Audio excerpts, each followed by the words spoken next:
Very excited. Seeing some familiar faces as well from the Discord community.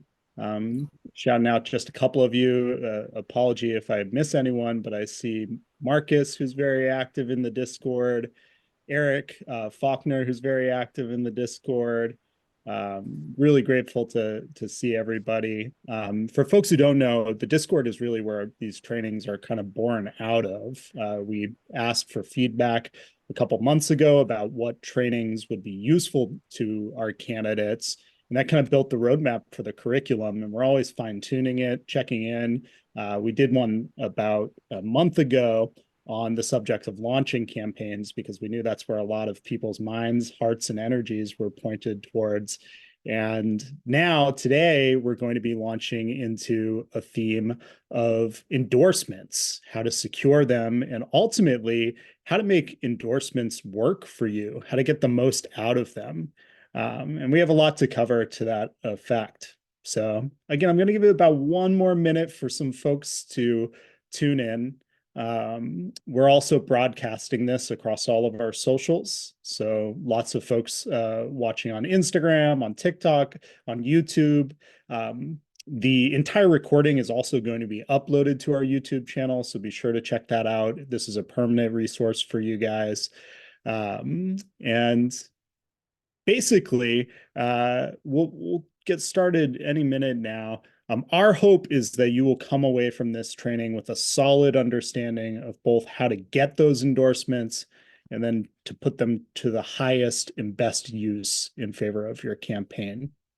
The things that we're going to cover today include, just understanding why endorsements are so important, how to identify potential endorsers, what the process is to actually win an endorsement, crafting your pitch, navigating making the ask.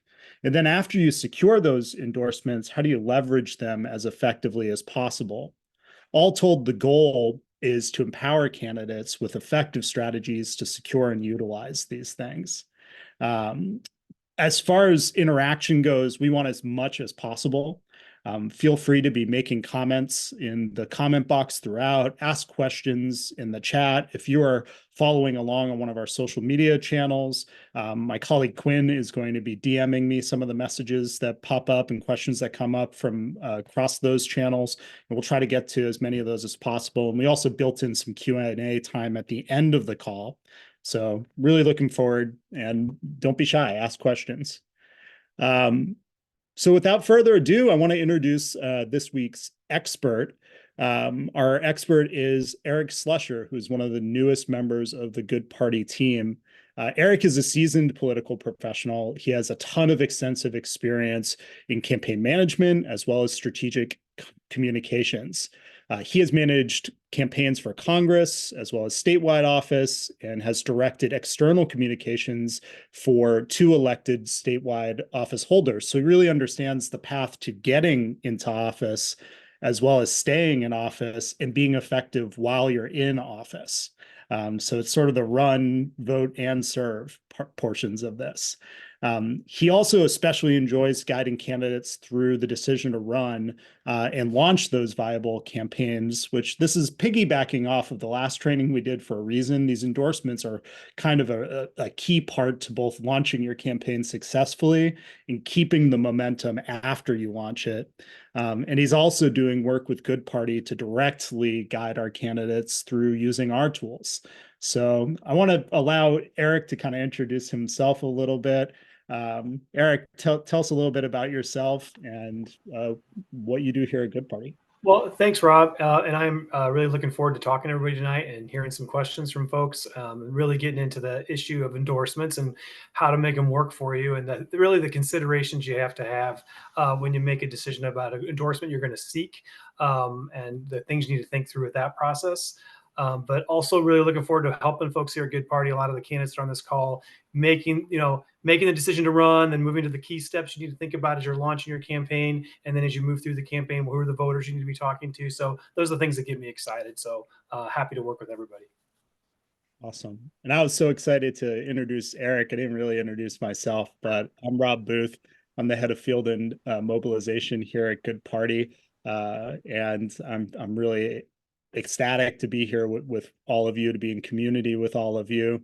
My background, I've been working in politics for the last 18 years, worked on all level of campaigns, both on the candidate side as well as the ballot initiative side and the legislative side, starting with environmental issues and healthcare reform in my home state of Maine, before spending a lot of my career working on marriage equality, a lot of my career as the national field director for Represent Us, a position I was in 7 years, for 7 years, and that I used to help pass 150 different pro-democracy reforms, spreading reforms that make it easier for independents to run for office. Things like ranked choice voting, redistricting reform, open primaries, all things that if you're curious about, another offering that we have, we are always bringing in experts in our Ask Me Anythings in our Discord and in our soon to be launched Facebook candidate community. So if you're interested in learning about those things, we'll tell you a little bit more about how to join our communities at the end of the call. But today, the name of the game is endorsements. And I want to start with really how to understand the power of these endorsements. Why are these so crucial for building credibility, for building visibility, and ultimately having the influence that it takes to win a campaign? So just right off the bat, Eric, what are endorsements and why do they matter? Well, and I think what we're really going to get into tonight really is two different types of endorsements, both organizational endorsements, so groups that are influential, that might be important for you on an issue to support your campaign, but then individuals also. So some high profile individuals, maybe a previous office holder. Those are really the two types of endorsements that we're going to get into tonight.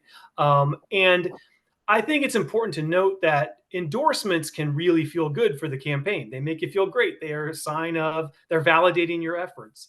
They generate excitement amongst your supporters, and certainly within the endorsing organizations. But one consideration you have to always make is the upside of the endorsement outweighing any of the downside? Does this endorsement unlock the support that I need to win the election?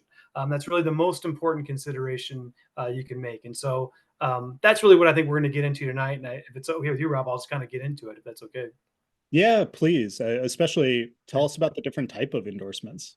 Yeah, right. So one of the things I was going to put up here is just kind of considerations and timing. And I hope you can see this slide. But really, the issue here that I wanted to kind of get into is the question of, does the endorsement unlock support that I need to win the election? And does that added voter support outweigh any potential drawbacks? So let's say, we're talking about organizations or individuals. Some voters will be excited by the endorsement, but some voters may be turned off by it. And that's natural. That would be to be expected. Some of your opponents may attempt to turn an endorsement into a negative against you, and you have to think about that too. But does the advantage of that endorsement outweigh any of those potential drawbacks? And if it does, certainly you want to maybe consider going after that endorsement. And really, you'll always be thinking about what voters does this unlock for me that maybe I would not otherwise be able to reach. So if it's an influential person or if it's an influential organization that unlocks an issue area for me that I wouldn't otherwise be able to get into, then you might want to consider that endorsement. An example of that might be an organization that's working around the area of affordable housing. You may know this is a big issue in your campaign. You want to talk a lot about affordable housing, but you don't have a way into that community of experts. So an endorsement from an affordable housing, an organization that's working in the area of affordable housing, could be extremely valuable to you in terms of generating, validating your candidacy around that issue and getting you the kind of media coverage you're going to want to have around that issue. So those are certainly things you want to consider. And I also want to talk a little bit about timing too, because I think that's a question that comes up with a lot of folks: is when's the best time for it? As in life, timing's everything. But if an endorsement is designed to differentiate you from your opponent or opponents in the minds of voters, then you want to have some time for that endorsement to sink in. But you also want it to coincide with the timing that voters are really making up their minds about the race. So that might be closer to the election. But if the endorsement is designed to unlock funders, and this is very common, that this often happens where a donor may say to you, well, I'm sort of waiting on a certain organization to make their decision on the race to decide who I'll be backing, then you're going to want that endorsement a lot earlier in the process. So you'll have to kind of evaluate what makes the most sense for you in terms of timing of seeking endorsement and how long the timeline needs to be for you to get that endorsement. And then finally, oh yeah, Yeah, go ahead.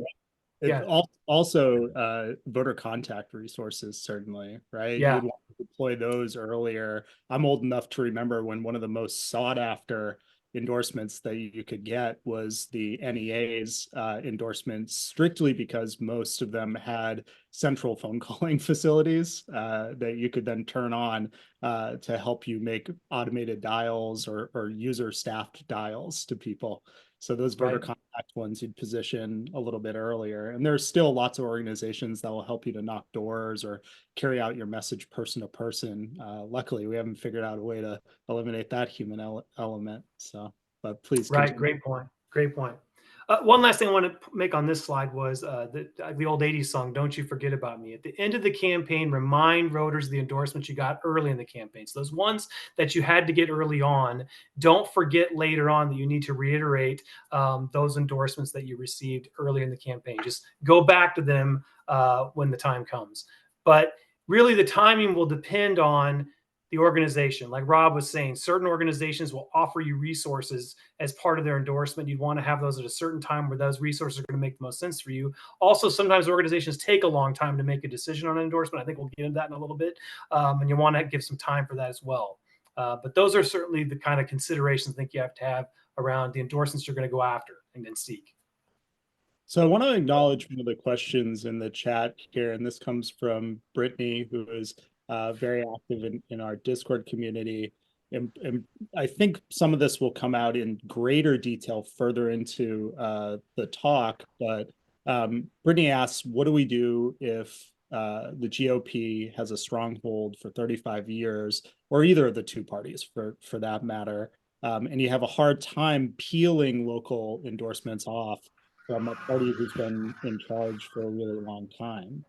And I think I'm kind of keenly interested to ask you about your experience with this, because I know that you've had some success with getting endorsements throughout your career and even some unlikely ones. Yeah, it's a challenge. A lot of organizations certainly are partisan in their endorsements, and that's kind of been known. And the question itself acknowledges that that's the case for many of you. The issue I want everyone to kind of think about is that endorsements are really transactional in the sense that there's certainly something in it for you, but there needs to be something in it for the endorsing organization or the endorsing person.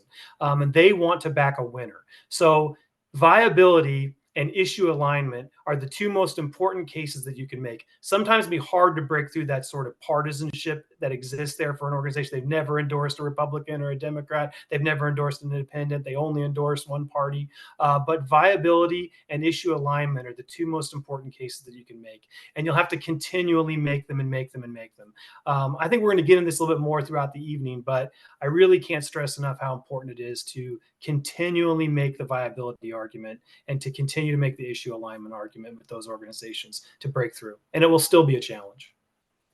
Great. We'll dig into even more some of the tactics and some of the ways to build relationships with those organizations to try to win their endorsement as we get into this.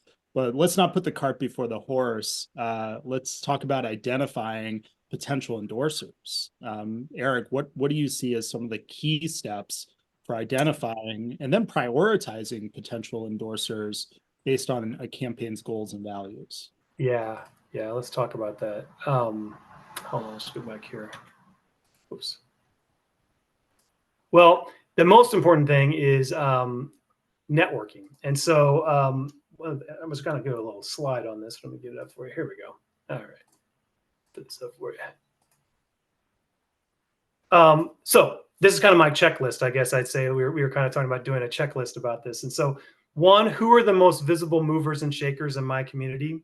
And so, who are the key people I need to connect with? And these people are usually easy to find in a local race. And I say this to say that when you run for office locally, you're probably going to a lot of events in your community their chamber events, their luncheons, things like that. Who are the people you see at every single one of those? Because chances are they're the movers and shakers in your community, and they're probably on the board of some organization that's critically important to endorsements. So when I think about running for local office, I'm really looking for people that might be board members or connected within organizations that might be important endorsers. The second question is, have they ever endorsed in my race before?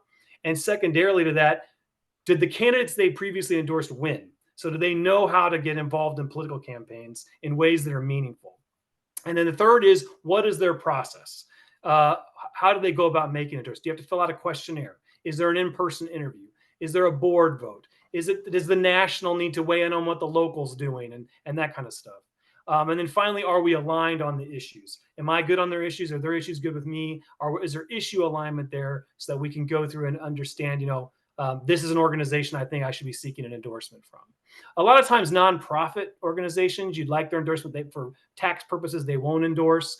They won't get engaged in political campaigns. So that's kind of the first question you have to figure out: is this an organization that can even endorse in the first place? And then who are the key people there that I can kind of get inside the process through? Is there a mover and shaker you can develop a relationship with, and then you can ask them questions? They can tell you what's happening inside the organization. They can get you insight on the process. So really important when you're running locally to kind of get to know those people that might be board members or influential within organizations. Awesome. I'm going to elevate a little bit from the chat here again. Marcus mentions that he reached out to 30 different MPOs locally, not asking for an endorsement, but rather explaining his admiration for the organization and recognizing that as someone who's running outside of the two parties, he's going to really be relying on them for expertise. And out of that has received some positive feedback, invites to do tours, to join them, and to get meetings on the schedule. So this is a good sort of way of building that relationship before you jump to the ask. Like I probably wouldn't walk up to a stranger on the street and ask them to help me move. I'd start with a friend. I'd make some friends, right? So that's I think you've got exactly the right sort of mentality with that, Marcus. And then Nolan Cruz asks, do organizations or individuals ever endorse multiple candidates in the same race? Yes. Yeah, that can happen quite often. Yeah. Really, when that happens, I think it's on you to leverage the endorsement in ways that differentiate you from your opponents. So it is not unusual for an organization to endorse multiple candidates in a race. How you choose to use it, though, you do not need to, when you're talking about it and you're putting it on your social media and you're trying to do your events around it, you do not need to mention that that organization endorsed multiple candidates. You got to take it and use it for your campaign. So that can happen. Make it an advantage for you. Do what you can do with it. And for the folks on this call, what would you recommend as a takeaway or a tactic that they could use to try to research potential endorsers in their area?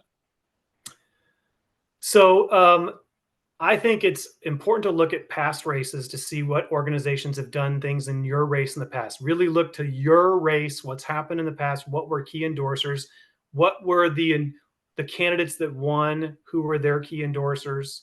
I would go to previous office holders or folks that have run and won before in your community to start understanding from them who are the most important organizations or people to get to know. If they can get you an invite even to a chamber event or luncheon, again, I think that's really important when you're going to events in your community. You will typically see the same people over and over again at the same events, and they will be important insight for you into knowing kind of who's important in the community and who would give endorsements in the community. Yeah, absolutely. I think looking not just at the folks who endorsed in previous elections, but look at the language that they used when they endorsed. Most people kind of offer up a statement of why they're issuing this support to that particular candidate. You can really learn what issues are most important and what issues you're going to have to speak to. Eric mentioned mission alignment or issue alignment, but I would do my homework by way of reading, those early press releases announcing the endorsement, all of those pieces. That way you can fine tune your ask and your message. And Marcus in the chat, he talked a little bit about the work that he's doing to build relationships before making an ask. Do you have any tips by way of how to do that effectively and do that well for folks? Give me the question one more time. Sorry. Some tips for building relationships before the ask, and maybe some examples of times that you've done it particularly effectively. Yeah, really important. So if there is an organization you're going to want to get an endorsement from, or a person, I guess it could be true in both cases, but organizations can be a person you can have a lot of phone calls with, asking for lunch, try to get engaged them more, particularly with people. If it's a previous office holder, developing the relationship is go to them for advice. People love to be asked for advice. Former politicians love to be asked for their advice on the race. And so if you kind of develop that element to the relationship, then you can start to kind of talk them through your viability and why you're a good bet for endorsement. Organizations different a little bit. You'll want to ask them to give you a tour. It's a really great way if they can help you get somewhere where they can do a tour for you, or a round table, or even a meeting to better understand their issue. Let them talk to you about the issue they care about, and then let them know that you would be someone that would have an open door with them if you were elected. So that's a really important piece of it, is that they want to talk to you about what issues they care about and educate you on their issues. It's a great way to develop the relationship early on that sets the stage for an endorsement later. Awesome. I kind of want to ask the difficult question, which is what to do when it all goes wrong. What's the best way to handle a rejection from a endorsement ask? If somebody says no or explains to you that they're going to be, in a worst case scenario, endorsing your opponent. Yeah, it's a tough one. It's a tough one. I think the most important thing, I have a slide on this too. Kind of, we were talking through, like, sometimes the endorsement process gets broken down and stuck, and you think they're going to endorse someone else, and everything's. I know some people were talking on the Discord about, I've got all these requests out, but I haven't heard anything. So I was talking a little about navigating when you're stuck or when you're not going to get it. So the most important thing you can understand is what is the holdup, and where is it. And so remembering that endorsements are transactional. There's something in it for you, but there needs to be something in it for the organization as well. They want to back a winner. So what metrics can support your viability case? And are you continually making the case on those metrics? One good tool to do this, in my opinion, is to have a regular tempo of memos to your best supporters, like a manager's memo or a campaign memo that looks like it's insidery. You can even put confidential on it in the hopes that it will leak to the press about all the great things that are happening in your campaign over the last month or two, where you talk about how many doors you've knocked on, how many text messages you've sent, and how many endorsements you've gotten. So those, and make sure that these organizations that you're sort of stuck with can see this memo that's touting all the great things that have happened in your campaign. So those are, again, metrics that demonstrate viability on a regular tempo. You're making the case constantly. The second is who can help you get that process unstuck. Is there a key funder or a board member that can give you insight on what the hangup is? So you need to know what you're up against. Is it a primary politics issue?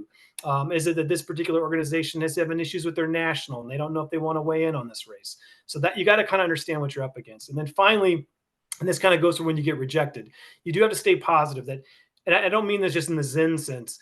Negativity directed at the endorser will backfire. So you got to keep reiterating your enthusiasm about earning their support. And if it's not just for this race, it may be for the next race after you win, because you're going to have to run for re-election, and you may want them the next time around. So that staying positive, not bad mouth. I think the natural reaction oftentimes when you're rejected is to say, well, when I get elected, they can pound sand because I'm not going to give them anything they ask for when I get in there. And that's really not the approach you want to take, because you may need them the next time around. Awesome. I'm a big believer in the old rule of no permanent friends, no permanent enemies when it comes to politics. Right. And that's what rings true there. So we've talked about identifying these folks. We've talked about courting them. Now it's time to make the pitch, right? So what are the elements of an effective endorsement pitch? And also understanding what should be in there, sort of what motivates these endorsers. Yeah, great question. So I think the key elements of a good pitch are pretty straightforward. And there's three key elements. One is explaining how your policy positions best align you with the endorser. And I think you have to be very specific. So if you were say seeking the endorsement of Citizens United, you would say, I believe that dark money is the greatest threat to democracy, and you get into some detail about that. It is not a time to attack your opponents, but you can be comparative. So you say, I'm the only candidate in this race that is committed to X, Y, or Z. So you want to be comparative, but not negative towards your opponent. The second key element, and I know I've been talking about this a lot, is viability. You've got to describe the way you're going to win the race and how you're going to win and why you're going to win. Viability, again, it's transactional. They want to know you can win the race. They want to back a winner. Why are you going to win? And then finally, don't forget to make the ask clearly and directly. I am writing to ask for your endorsement in my campaign for city council because, and why are you asking for it? And so, kind of what Rob was just saying a minute ago, the level of specificity you need to get into here, particularly with the ask, needs to be at a heightened level that you want to make very clear that you're asking for an endorsement, what it would mean for you, why it's important for your race, why the organization is an important organization, and their issues are important. So those are all kind of things that you have to think about. But those three key elements are vitally important. And specificity of issue alignment, viability. We've talked about those a lot tonight, and I just kind of keep harping on them because I can't stress them enough how important they are. That viability argument being so important, and then finally being very clear that that's what you're asking for. Yeah, in terms of showing viability, a major part of what we focus on here at Good Party with our tools is providing a general roadmap. One of the reasons that we really encourage people to be using the My Tracker part of the tool to show how many doors you've knocked, how many phone calls have you made, is to measure that against that path to victory report that we pull for people at the beginning of the campaign. We know how many votes you need to win an election because that's simple math. It's 50 plus 1 in most cases. And the way that you measure your progress against that is against voter contact. So there are lots of ways to show viability, but most people won't want to get under the hood with you and ask, okay, well, how are you doing with press hits? How are you doing with door knocks? How many voters have you spoken to? How many of those conversations have been favorable? And that's a part of why we're trying to create tools to help you to track those things and be able to answer those hard questions. But we're also trying to build several more tools by way of helping people to secure endorsements. Eric, I was hoping that you could talk a little bit about what we're experimenting with using AI to be able to help people with on the endorsement side. Yeah. Well, to your point about the door knocks and that kind of that element of tracking, really important. You'd be surprised, I think, at how much endorsing organizations that endorse a lot want to know that stuff. They want to know those field metrics. They want to know what you're doing on paid communication, earned communication, all that stuff. They want to know your door knock and your text numbers. That's certainly very important. But also the pitch itself. So using the AI tool for that is kind of what we're thinking about here. It can help you write. Our tool can help you write the materials you need to make a pitch ask in the form of a letter, or even if you're going to do it over the phone, it can help you kind of script that out. So again, if you're asking the tool to help you kind of make your campaign thematic, it can turn that into this material that you need that we're talking about for making your pitch. And again, those numbers and metrics are going to be in that tool for you as well, for your door knocks and how many voters you need to reach. Endorsing organizations are going to want to know what your win number is. They're going to want you to tell them that you know what it's going to take to win. And so our tool is kind of giving you the ability to generate that data pretty easily. Yeah. And what are some common pitfalls to avoid in these endorsement pitches? What are some of the mistakes that people make along the way? I do think attacking your opponents can be very risky because you really don't know what your opponents what kind of conversations they've had with the organization, and what kind of relationships they developed inside the organization. So I would really be careful about attacking opponents. I think I'll get into this when we talk about leveraging endorsements. And one thing I just kind of want to put out there now, and then we can kind of come back to it later, that I think is a danger, something to be concerned about. Actually, two more things I want to mention. One is laundry lists. A lot of times folks will think, I don't really have any high impact endorsers, but I got a lot of folks just from the town that are endorsing me. So I'm going to put them in a big list and then put out a list of 50 people that have endorsed me. I always think that's a little bit dangerous because someone could change their mind later, or someone could get mad about somebody else that's on the list, and then it can backfire on you. So I would be very cautious about laundry lists. And the second thing is to think about questionnaires. So questionnaires are very commonly used by organizations to vet potential candidates they want to endorse. And there's certainly some pitfalls. The way you answer those questionnaires, you're sort of bound to that answer. And that organization will likely say something if you stray from it publicly on a controversial issue, perhaps. So questionnaires are another area where I think you have to go back to that original considerations thing we talked about at the beginning. Is this endorsement important enough to me that I need to take my chances with this questionnaire and maybe answer some questions that I might not be that comfortable with in order to get this endorsement? So that's a challenge, a pitfall. There's some dangers there that I always think people need to be aware of when it comes to doing questionnaires. So a couple of questions popping up in the chat here that I want to highlight. Starting with what are some ways to attack the parties but not attack the opponents?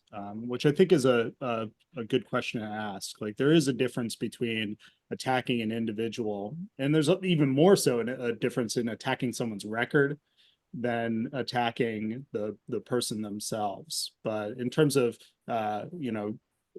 calling out the party, calling out a corrupt system, against calling out the individual opponent that you're running against. Again, I would be, when it comes to endorsement asks, I would always be very cautious about overly negative language about anything. I think you really want to stay positive about yourself and comparative. So this is different than the sort of campaign message you may be using out on the trail. But when you're making that endorsement ask directly, again, I'd be very positive about your campaign and comparative. I'm the only candidate doing this. I'm the only one taking on this duopoly. I'm doing things differently. That kind of thing would be okay, but not necessarily saying the Democrats are this, the Republicans this. I would just be cautious, because the more than likely the organizations you're seeking an endorsement from have people that are partisans, and so they really just want to find out who's the most candidates the most aligned with them on the issues and has the best chance to win. That's really the big two considerations they're going to make. Yeah, I think that approach is a really smart one, especially in the context of endorsements, where it's, instead of saying these people are doing business as usual, they're doing ... Talk about what you'd be doing that's different. So highlight and elevate rather than get into the mud with these folks. There are times to do that on the campaign trail, but in the context of endorsements, you run the risk of permanently alienating someone who might endorse you next time around. That's right. That's right. Yeah. So West asks, could you please provide a bird's eye view of the major categories of organizations that endorse? These could be labor unions, these could be community association groups, nonprofit organizations. Eric, what else do you have? Yeah. In your Well, I particularly in local races, I think it's really going to run the gamut. And it kind of depends on your comfort level about where you want to go, because I think you'd be surprised at how many national organizations might be willing to endorse in your races. So labor unions are certainly a big piece of that. And their process generally is you go through the local. There may be a local union in your community, and you would just go to them directly, and they would kind of let you know what their process is. The national may have to weigh in, but you could just go to them directly and figure out their process. That would also include law enforcement and firefighters and those folks that have their own unions. And so those typically do engage in local races. So like in a community, you usually would have like a laborers union that handles a lot of your municipal workers, like the trash collectors and folks like that, and the parks and rec workers. You'd have the firefighter union, the police officers association. You might have other labor union groups in your community. So those would be one big category.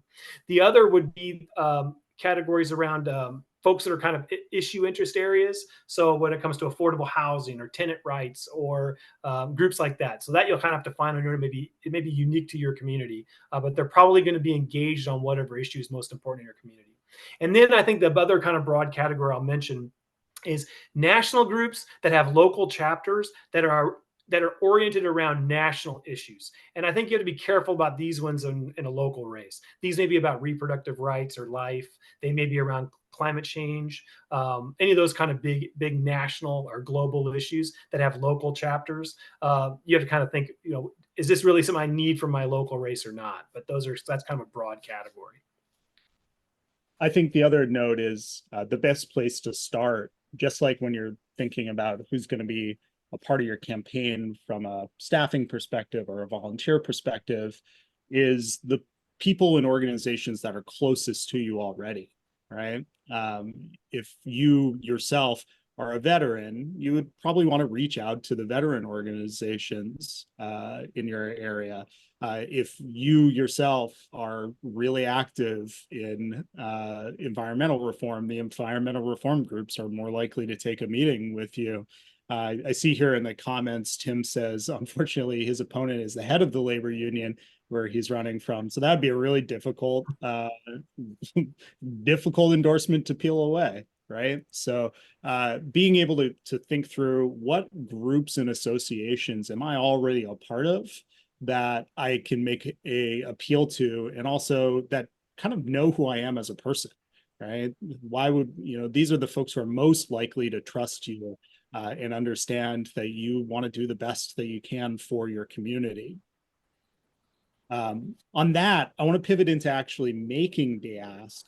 So, Eric, can we talk about some of the best practices for making the ask and handling the logistics of endorsement agreements? It's nice to have the endorsement in name only, but how do we turn it into action? Yeah, so we've talked a lot about making the pitch and getting, kind of making the connections, and now you're really at the point now where it's the rubber's meeting the road. So you're going to try to get this endorsement. You got to think about how if they've said they're prepared to endorse you, um, there may be a meeting you would need to go to. There may be some kind of board vote that takes place along those lines. Make sure you understand the process that's going to happen so that when it's announced, you have someone that can maybe, that is going to be there. It's part of the meeting that can let you know right away of what came of it. A lot of times labor unions do this where they'll have some kind of board meeting, and you'd like to have someone hopefully inside that meeting that could call you right away and tell you how the vote went. But now we're kind of at the point where if you've gotten an endorsement, what are we going to do with it? I think is really the question is how can we maximize it or leverage it to be maximum benefit to the campaign? And I always say, ask for a lot because you just might get it. So I think the first question you have to ask about the endorsement you just got is tactically, what does the endorser offer that I can't do on my own? So that might be they can generate issue-based earned media that I wouldn't otherwise be able to get. I think we can go back to the example of an affordable housing advocacy group, right? This is a big issue in your community. You'd love to do a press conference about it, but why is the press going to show up and hear you talk about affordable housing?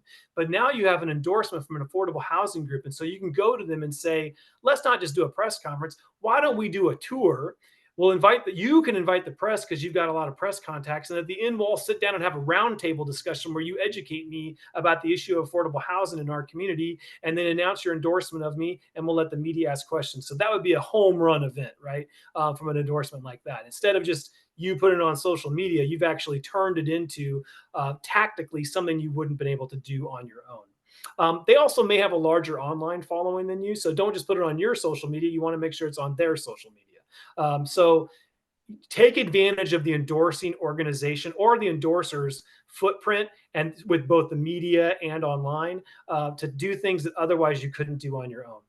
The second thing I'll say is that the squeaky wheel gets the grease. So stay on their radar because other endorsees will be asking for the world from them as well. And so you don't want to just get lost in the shuffle. So keep on the organization about let's do some events together. Let's do some media stuff together.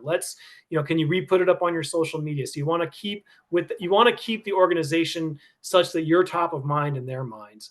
And then I talked about this before, but I do say avoid the laundry list endorsements. I know that a lot of times if you don't have a lot of great names, you think, well, if I put 50 names on a graphic, that will look good that I have all these people supporting my campaign. But you'll run the risk of someone later on saying, I didn't agree to be on a list with so-and-so and take me off that list. And it can create a bad news story.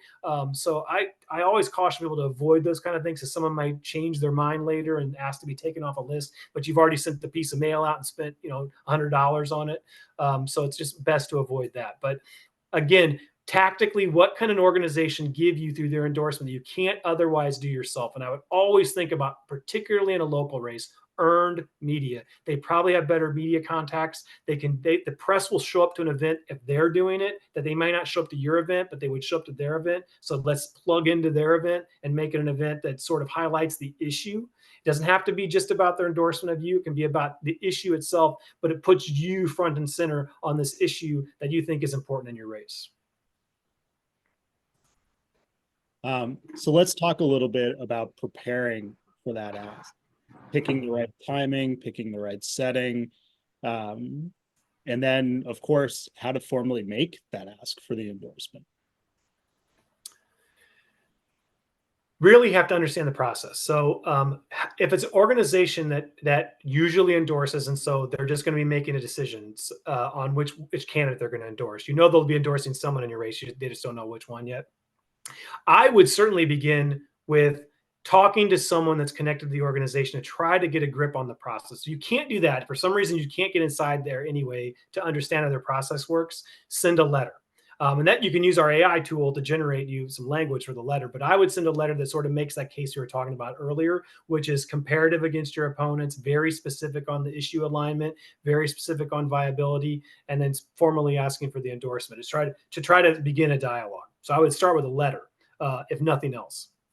And you can also make some phone calls and whatever. So you definitely want to just get on their radar as someone that's seeking the endorsement of the organization.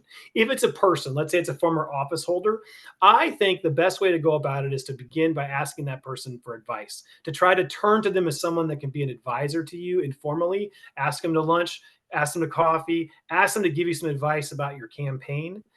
They will love to tell you their thoughts on campaigning in your community. That I can guarantee you that. And so that's always a good way to start that process. And again, from that point forward, everything is about viability and issue alignment. And then once you understand the process you need to go through to formally make the ask, they'll send you a questionnaire that you need to fill out and come back with. Maybe they'll tell you what you need to do as kind of next steps. But all throughout, be thinking, making the case, issue alignment and viability. Yeah. And what about follow-up after making that initial ask? You talked a little bit about what to do if negotiation kind of stalls out. But what other tips do you have for following up, preventing it from stalling out, and ultimately the intervention to take if it does? Yeah. So typically, if things slow down, there's a reason for it. Someone's got an issue inside the organization. If the timeline is not following what your expectations were, it means you got to figure out where it's stuck. And I talked about that a bit before. Ideally, you'll have someone that's inside the room that can give you some insight. So if it's a labor union, for instance, you may have someone that's a member of the union that's part of the board that can kind of tell you what the hang up is. Maybe it's a primary politics issue, or maybe there's some concern about so-and-so, your opponent said this or whatever. So just keep that in mind. You've got to figure out what the problem is first, and then you can kind of work it. One thing I'll say too is sometimes endorsers get nervous that maybe one of your other endorsers has said something publicly that they don't agree with. So they know there's another person you've already announced an endorsement from, maybe a former politician or a current politician that said something publicly that they don't agree with in their organization. That's caused them some concern about you. They need to hear from you directly that, yes, that person endorsed it, but here's my position on the issue is it's distinct and this is the way I feel about it. So you'll really need to talk to them directly. You've got to know if that's a problem that's arising. So it's difficult to know that. But again, I talked about this at the beginning of does this endorsement unlock vote share that outweighs the drawbacks? There's going to be drawbacks, and your opponents may try to use certain endorsements as a negative against you. And that can be true in this context too, where one endorser turns off another endorser, and now there's an issue. So you've got to really understand and get inside the issue there and figure it out. But they're going to want to hear directly from you that your issue alignment with the organization is rock solid. Mhm. And can you talk about what sort of the ideal public endorsement statement looks like? I know this was one of the things you wanted to talk about from your prep notes. What does that look like? How do you secure it? And how is that piece best leveraged? And then we'll get into the full conversation on how to leverage effectively. Yeah. So I think that most people think, well, you get the phone call says, hey, I just got they call and say, I just got the endorsement from this organization that I've been really seeking. Great. Let's put it on Facebook. That could be your first reaction. I get it. That's fine. You can do that, but that should not be the be all end all. It's really important to begin talking to the organization right away about how can we announce this in a way that maximizes the benefit for both of us, and elevates your issue as the endorsing organization. So make it something about them. Hey, I'd really like to make sure that this endorsement becomes important for you in the sense that it elevates your issue in this campaign as a top issue in the campaign, and then going into the next year when I become the city councilor or the mayor or whatever, that I want to make sure that your issue is top of mind. So work with them to, they probably have a media person. If it's an organization, they probably have a communications or media person that can help pitch an event. I would immediately start thinking about what's an earned media event that we can do together that elevates their issue, not necessarily just their endorsement of you, but gets their issue elevated and puts you in the center of that conversation. Yeah, what do those earned media events typically look like? What is sort of the recipe for having those successfully? We could almost do a whole training on that Yeah, subject. What are yeah. some of the key pieces? Even just a I think bullet three. I think the tried and true, particularly with organizations, is tours and roundtables, because it's easy. It gives something digestible for the press to cover. The press only wants to get some video and a couple sound bites. They don't want to be dragged around for a couple hours. They want to be in and out like in half an hour. So give them like a really brief tour of something that's very visual, and then give them a roundtable where they can get some people sitting around talking about issues, and then get a couple sound bites. And so then that will be a great news story that can be packaged together for the 5 or 6 o'clock news. So tours and roundtables that are really focused on the issue that the endorsing organization cares about is like the perfect recipe. I described this scenario earlier with like an affordable housing group gives you a tour, they endorse you and they give you a tour of an affordable housing project. Then we all sit down and have a roundtable where you're the candidate sitting there right in the middle, and all these experts are giving you information and you're taking notes. And then afterwards, you all talk to the press. Oh, this is a big issue for our community. That's a home run event, right? And that's way better than just a Facebook post. That's just a home run that you can kind of take and run with and get good photographs from. They can put it on their social, you put it on your social, it's going to be on the news. So tours and roundtables and those kind of events are just great. Yeah, we have a great question from Eric before we move on to the next section. And that is, what are some strategies for keeping endorsers neutral if they're not willing to support you? When the example that he gives is that he has an endorser who supports him against the incumbent, but is concerned about the message that it sends to their constituents if they endorse Eric's campaign, especially if that incumbent who has a track record of winning is able to win again. He's asked that they've kept neutral, just to keep the playing field level. But what are some strategies that you've had about, you can't get the endorsement, but you want to neutralize and make sure that they're not going to weigh in on behalf of the opponent? It's a great question, and it's very common. This happens quite a bit, and in most cases, neutrality can be good for you. There may be many situations where you do not want, you're not going to get an endorsement from an organization, but you don't want your opponent to get it. And that alone would be a victory for you to keep somebody neutral in a race. I think the best strategy for doing that, typically organizations like that will take a vote. Whether or not they have, well, all the locals maybe from the state will come together and vote at one meeting, or there'll be some kind of board or something like that. The most important thing you can do is get one or two people on that board on your side to dissent or keep the organization out of it.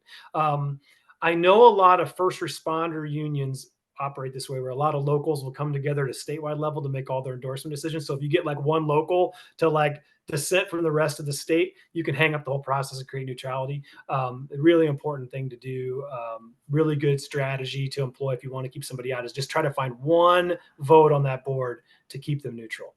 And you can get that person with you. And again, with that one person, you're trying to win their endorsement. Really, it's sort of its own little campaign within a campaign to win their endorsement of convincing them of your viability and your issue alignment with them, so they stay out. Yeah, there are a lot of nonpartisan and nonprofit organizations where the same is true. They have a board of directors. That board usually forms an endorsement committee, and you don't have to convince every single person on that committee to endorse you. You have to get a couple, right? And if you get a majority, if you get a few of them, you might be able to move that endorsement process into a neutral place, or you might be able to secure the win yourself. So those union examples, those nonprofit examples, it all kind of carries. Newspapers, when they give their endorsements, typically, sitting down with the editorial boards, there's multiple editors who weigh into that process. So again, it's often the case. There are some situations where there's a kingmaker, right? There's the one person who gets to say, I endorse this particular individual, but more often than not, it is going to be by committee. And because of that, you can sort of position people into that neutral space. You just mentioned newspaper endorsement. That's something we didn't even really talk about here. Maybe we should. Yeah, that sort of like raised that issue for me when you just said it.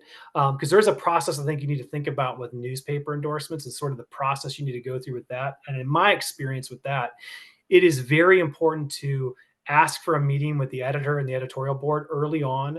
And then if you get that meeting, prepare like a packet, a leave behind. Something to leave behind to them on paper. Again, you can use our tool to help you with this material, but kind of your record or your issues positions and those kind of things. Again, sort of the same things you think about with other organizations in terms of viability and issue alignment and sort of where you are on the issues. Make sure and why you can win the race. You got to kind of make the same case because newspapers want to back winners. And so it's really important for them, really important for newspapers if they want to say, well, our record's untouchable. We always back the winner. Really important for them. So you want to make that case with them, but you'll need to go in and meet with them and talk through the issues. And so that's a meeting where you're going to get grilled. It's great. It's a great process to go through because it sort of preps you for debates and other things you may go through as part of the process of running. But newspapers is a whole other bucket that you need to consider. But many of the same tactics are what you need employers. So you've got to reach out personally to the editor and ask for an editorial board meeting, or at least to meet with the editor, depending on how many people make the decision, and then actually formally ask for the endorsement and leave something behind with them on paper that they can read later. So another great question from the chat. What about tailoring the endorsement approach process for communities of faith, for churches? And I can say, from my experience, working on marriage equality, we did a lot in terms of getting endorsements from communities of faith. And the two things that I found to be most useful was one, having folks from the actual congregation of or whatever community we're reaching out to help to broker that meeting. And also having other leaders from communities of faith ask to broach those meetings. And in us going to a preacher or priest for asking for an endorsement from that particular church was a lot easier if we had another priest making the introduction, especially going back to 2012, 2011, when I was doing this work. It was a tough road to sled. So, Eric, same question for you in terms of reaching out to churches, community of faith. How does the approach change, and how does it stay the same? Yeah, you have more experience than I do on this, but I don't think it would change at all based on everything, based on what you just said and what we've been talking about, which is again finding a key person that can get you in the building or within the community, and then from there figuring out who the key people you are to get support from. So yeah, I mean, I think it's again we're kind of as we continue to talk about this, you see the tactics are really the same depending on who you're talking to. It's really finding the key person that can kind of help you understand what goes on inside of an organization or in a community, and then can kind of give you insight about what's happening. Really, the most important thing. Mm-hmm. Let's see.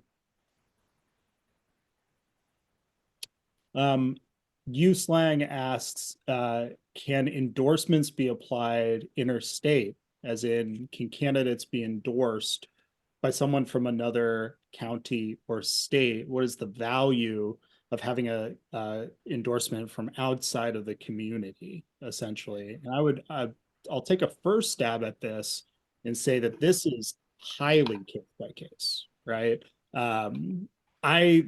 There was a time when I was doing a lot of candidate facing work, and we had one national figure who was constantly offering to come to Maine I won't say who, but he wanted to play his guitar, and he was a former presidential candidate. Those are enough clues to probably figure out who. And we actively had to say, do not come here. If you want to do something specifically for our fundraising crowd where you're going to be welcome, that would be great. But a public endorsement from him actually would have hurt because it would have been seen as out of state meddling, essentially. And there was sort of a similar observation from Tim Cotton earlier in the chat. You kind of have to approach national organizations this way too when you're at the sort of municipal level. It's a little trickier, or there's a little more forgiveness, I'd say, at the statewide level. But bringing national figures, certainly, or even sometimes statewide figures into, a community dog catcher race or a city council race or a school board race it can have negative blowback. The exception being if it's someone who's universally loved. For years here in Maine, the most sought after endorsement that you could get was George Mitchell, who helps to broker the Good Friday agreements. We have a very large Irish community here in Maine, and George Mitchell is seen as basically a total hero. So if you could get his endorsement, that's an exception to the rule because he was so universally loved. I agree. I think it would be case by case. But one thing you mentioned that kind of brought to my mind, and I think someone mentioned this earlier in the chat too, about national organizations. I think, typically in a local race, I'd be a little bit concerned too about weighing in on, say, reproductive rights or the environment or climate change, those kind of things in a local race. But oftentimes you will have a particular funder or donor in your community that say, I'm waiting for this national organization to weigh in on this race before I decide who I'm going to back. And so that will sometimes lead you to want to seek the endorsement of that organization. So that's one other consideration too. So it's typically you'd want to have endorsement organizations that are really well known in your community. But when you go outside of that, it needs to be someone that's very well known within your community still, even though they're not from your community. And there needs to be an issue where if it's going to be an organization that's a national organization, unlock something for you that otherwise wouldn't be unlocked, knowing that there will be downside, that your opponents will attempt to turn those endorsements into negatives. So again, you have to weigh, do the positives outweigh the negatives? Yeah, and another question here. Churches and other communities of faith cannot formally endorse a political candidate without jeopardizing their tax-exempt status. Am I wrong? Says Mark Sanders. You're not technically wrong. For over 70 years, they've kind of been doing it anyways. And the IRS does not actively pursue those cases in many more often than not. And the church endorsement, these are good nuanced questions that are being asked, but they oftentimes do still encourage or even work it into the sermons to vote your conscience, but I know that I'm going to be voting this way. So there are ways that people toe the line with that, and you still need to reach out to them.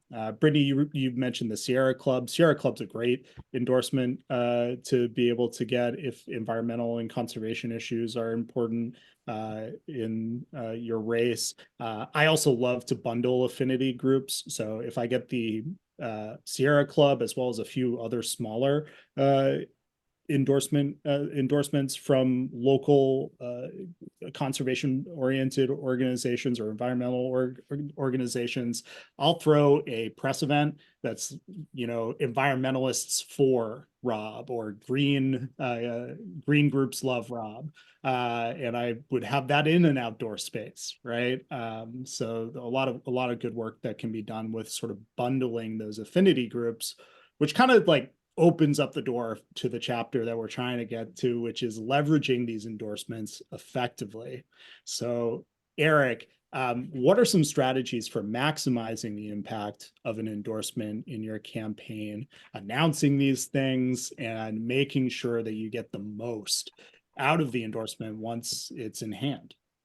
We talked about this a lot in terms of just home run earned media. And again, I think I'll reiterate it again. I think that more than anything you do, if you can get earned media, that's where you get the press to show up and you didn't pay for it.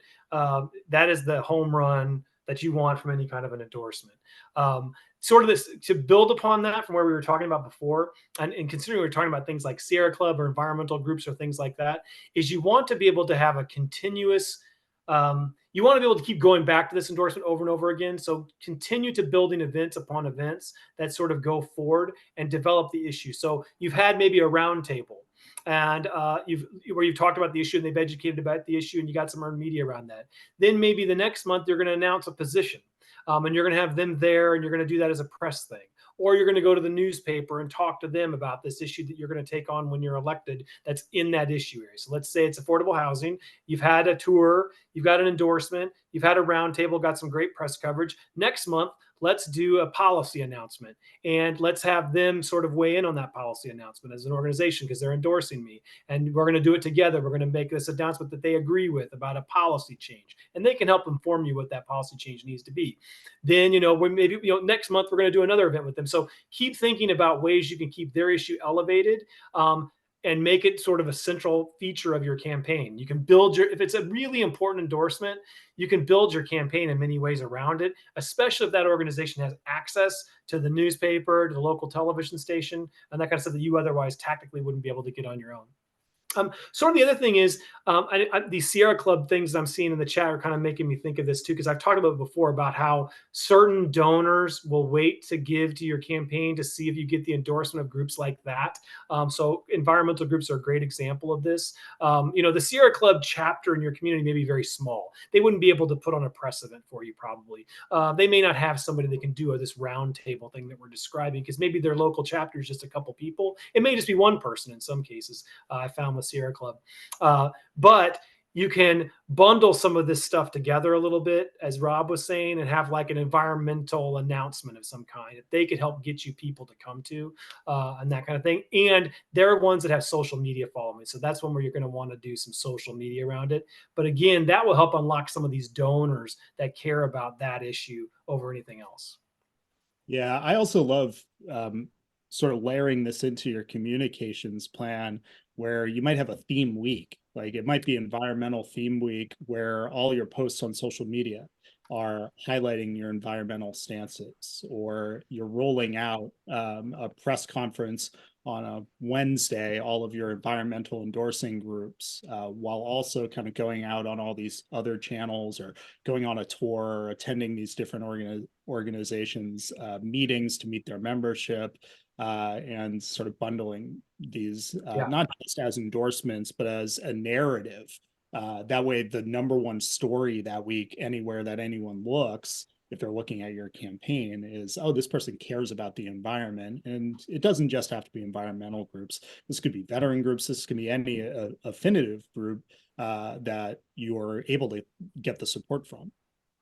Yeah, it's a great point. I think really if these endorsements ideally are going to help you make the case of what your campaign is about thematically on the issues that you care about, the issues you want to make front and center in your campaign. And so they're the best way to generate earned free media for you in the local press is to leverage the endorsing organization to help get it for you. You're going to do a lot better with their help than you would on your own. And so building a whole week around it, or a whole campaign even around maybe a certain issue or two, because again, you're running locally, your campaign's gonna be about one or two things. That endorsing organization can help you build sort of that whole plan to reach voters through the local media in ways you otherwise wouldn't be able to.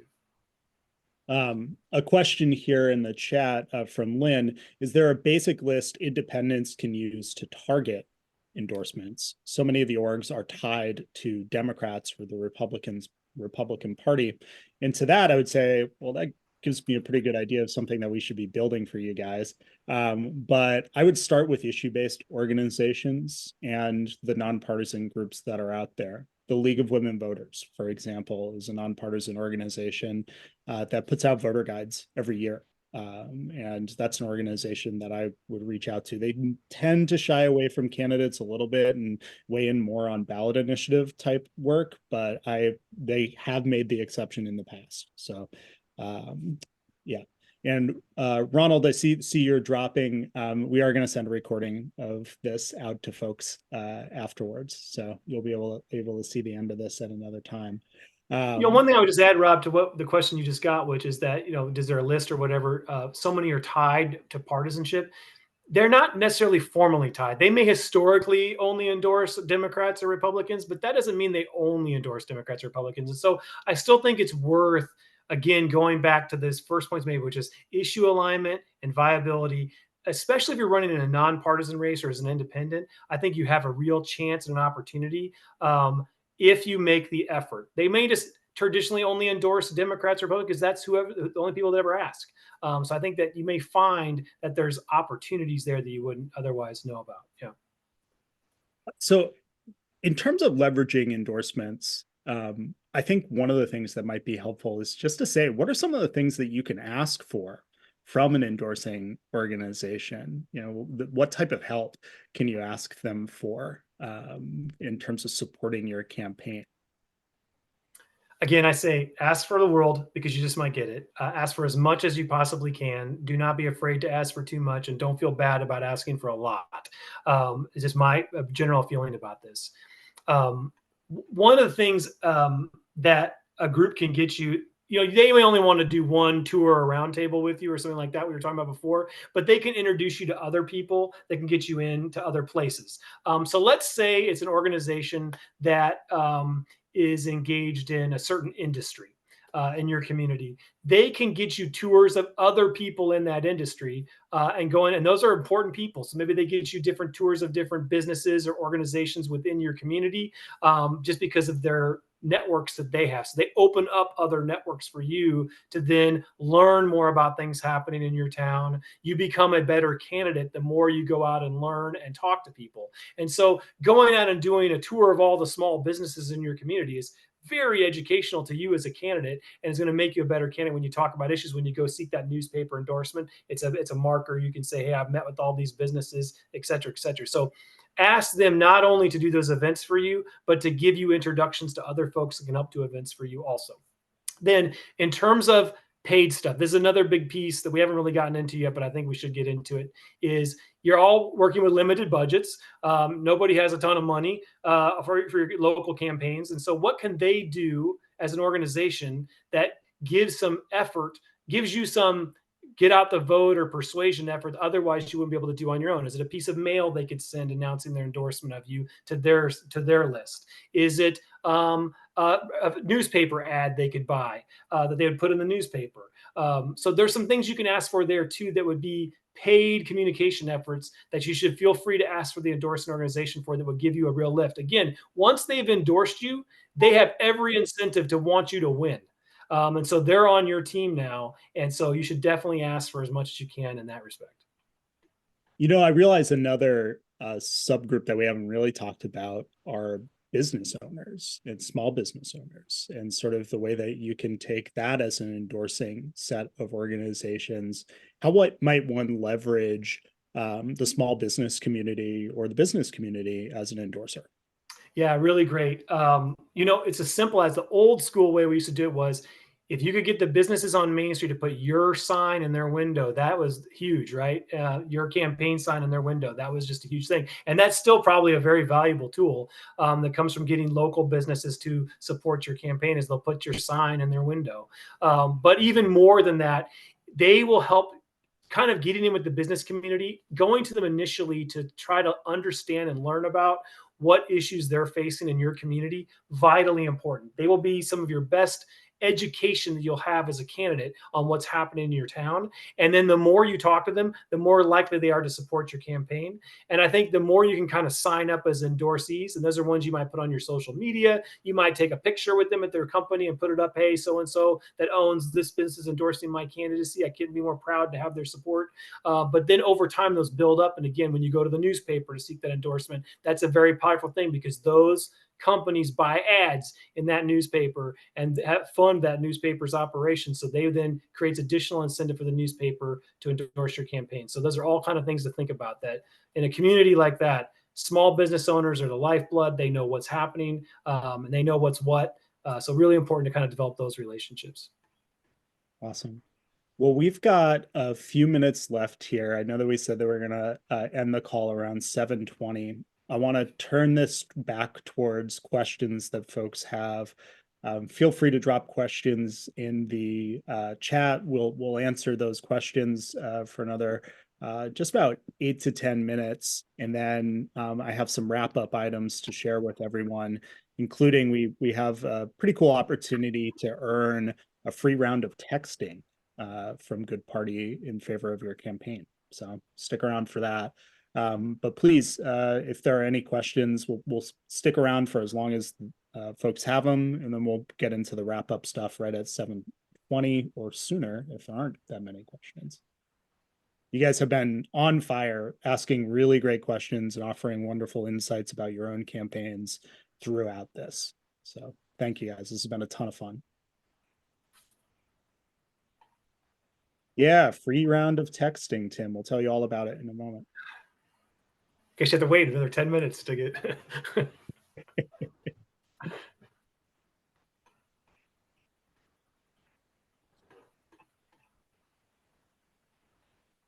Well, cool. I'm not seeing a lot of questions, just a lot of kind words. And is this a Good Party hat? It is. It is. This is a Good Party hat. I even have a Good Party mug here. I have a lot of the swag from doing lots of in-person work at events, and also for some of our early pilot campaigns, being on the ground on behalf of some of our earliest candidates who helped us build these tools. Okay, a couple of questions from James. What would you change for a state federal campaign? So going from, we talked a lot about these state and local campaigns, especially at the local level. But what's the difference in the endorsement strategy for, a statewide campaign and a federal campaign, Eric? Yeah. So typically with state and federal, you're going to be talking a lot more to national organizations, and up to and including ones that are based in Washington, D.C., that you would need to be engaged with.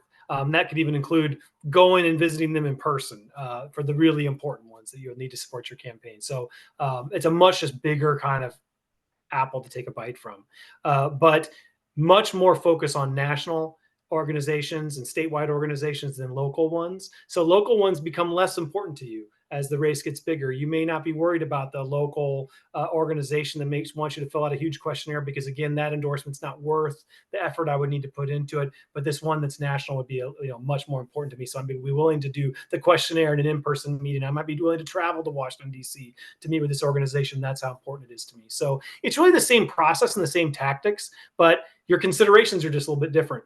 And what you'd have to take on is a little bit different, Eduardo asks about if we have a list of possible organizations that people can look at that we could send around. If Eduardo, if you're not already, hop in the Discord that we have, the community Discord, and I'll post something there relatively soon. I'll auto-generate a little list. I'll play with the tool to do that, but that's something that we'll try to bake into the tool. Part of what I love about this work that we do is we're constantly learning from you guys what the needs are, and that's a clear one, and we'll turn that around as quickly as we can. Another question from Eric: do you share with organizations how an incumbent has fought against their issues or issues that support their mission and goals? I don't think you have to, Eric. I think that most organizations are aware of who their champions are and who's a thorn in their side. And to Eric's point, you run the risk of the negative blowback of talking ill about an opponent. So I think, again, here, the real value is highlighting the way that you would be their champion if you were elected. James Stacy asks, what about courting military or veteran community endorsements? Yeah, military, the actual military is one thing they're not going to endorse, but the VFW, the local chapters of whatnot of different veterans groups definitely will. And if you happen to be a veteran yourself, that gives you a real opportunity because there are some organizations that are supporting veterans running for office all over the country that can be very meaningful and impactful. And so if you are a military veteran, you would certainly want to get on their radar quickly as you run for office. But even local organizations, same tactic here though. A lot of times these groups will have local events and stuff. You're going to want to be present at those things anyway as a candidate, because that's part of being a candidate for office, is going to the local luncheons and all the events and the ribbon cuttings and that kind of stuff. And so the events of the American Legion and the VFW are kind of part of that process. Get to know what's happening there and see if you can get some veterans from that area excited about your campaign. The other thing to think about as an endorsement event is just getting a group of veterans together, not an organization, but just a group of veterans. If care for veterans is important in your race, if there's an issue to do with like housing or mental health services for veterans in your community, this could be an important endorsement event for you to build an earned media event around getting endorsed by a group of veterans from your town. These are veterans from Clarkstown that are supporting my campaign, and get them to say why you're the best candidate. So you don't have to think about organizations alone. You could just get a group of veterans that you've gotten to know that are active at the VFW, or active in your community, that could support your campaign, and it would help you elevate an issue that's related to veterans care that you want to talk about. So if you want to talk about an issue related to veterans care, I would certainly think that's a way to go about it, is get a group of veterans to endorse you and turn it into a media event that highlights the issue. Awesome. We've got about 5 minutes left, so I'm going to pause us here and offer Eric a chance first to kind of just offer up his final thoughts on endorsements and securing them. What do you think, if you had to sum it down to 3 points tops? Yep. What would you want everyone to come away from this call knowing? Yep. So one is weigh it out, weigh the benefits against the costs. Again, knowing that your opponents may turn an endorsement to a negative. Other endorsers that you have may not like the endorsement you got over here, and that may cause tension.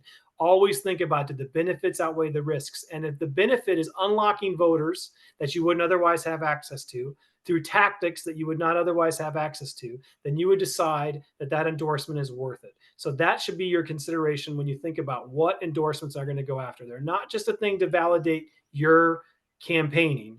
There's got to be more to it. And that's got to be the tactics that they unlock for you and the voters that they unlock for you being more important than any downside risks that come about from that endorsement. And the last two things, and I've harped on this a lot, is viability. You've got to keep demonstrating your viability over and over and over again. They want to know that you're going to be a winner, and that you are aligned on the issues with that organization or that person. Really, really important. But viability is so important. The endorser wants to back a winner, and so you need to make the case that you're the winner in the race. Awesome. Well, thank you, Eric. This was a lot of fun. Thank you for your contributions and your insights. You were a wonderful expert for this week. We have another one of these trainings coming up on May 23rd. And the topic that our community voted on was running data-driven campaigns and maximizing voter file use. So that's going to be on May 23rd. You can already find a calendar item for that in our Discord community, where you can engage in ongoing discussions, get peer-to-peer support from some of the wonderful candidates who are asking questions on these calls. And you get access to people like Eric, who you can DM with questions about your campaign sort of around the clock. I try to always be popping into that Discord every couple of hours. And we are launching a Facebook group for the same exact purpose. We realize not everyone is Discord native. They prefer organizing out of Facebook. So we're running out of both of those spaces. And Quinn has dropped links in the chat of this Zoom call where you can join either of those communities, both of those communities. And we look forward to seeing you guys there. We will also send links for you to join in an email if you had signed up for the calendar event for this. And then last but not least, we are offering up a new sort of referral program that gives people a chance to earn free text messages. The basics of this are that if you refer a candidate to Good Party Pro and they sign up, then you will earn 2,500 free credits for texts. Essentially, you can text 2,500 people in your district for free, and the person that you're referring, they get 5,000 texts. So we'll have all the details of how you can sign up for that, how you can get a unique link for pointing people towards Good Party, and how you can earn those free texts. That will be in the follow-up email as well. So we will be sending that out. And thank you, Eric, for the kind words. I'm glad that you guys are liking the AI tools as well. This was a lot of fun, like I said, but I wish everyone a good night, and we will see you in a few weeks on May 23rd for the next session on data in the voter file. Good night, everybody.